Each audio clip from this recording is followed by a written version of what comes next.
Hi, Gary Klaben here. Remember the show where Carl Reiner interviewed Mel Brooks as the 2,000-year-old man? It was pretty funny, talking about perspective of being that old.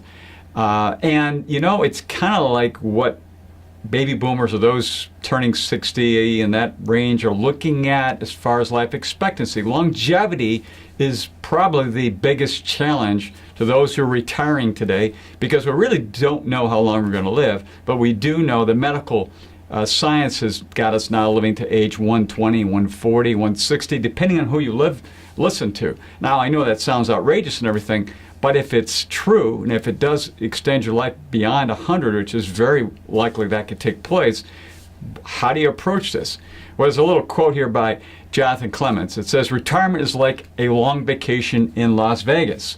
The goal is to enjoy it to the fullest, but not so fully that you run out of money." You know, it's interesting, but we do want to enjoy ourselves at the same level as in retirement as we did during our active working years and when we were young and so forth. So there are a couple of things to keep in mind. Number one is you don't want to run out of money.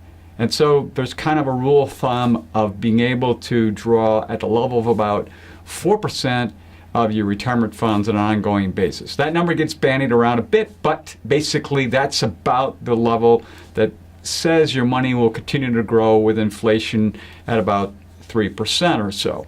That's number one. Number two is to make sure that when you enter retirement, things are set up appropriately.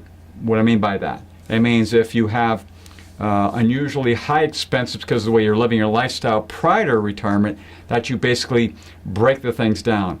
One home, consolidate different things, make sure all your loans are paid off. Things that will end up costing you much more money in retirement that you can get rid of. Debt in particular, and there are other areas that you might want to work on. Next is making sure that you stay healthy, because health costs are one of the biggest factors in not being able to meet long-term retirement goals because of the heavy costs that can take place for out-of-pocket expenses or additional other costs that have to take place.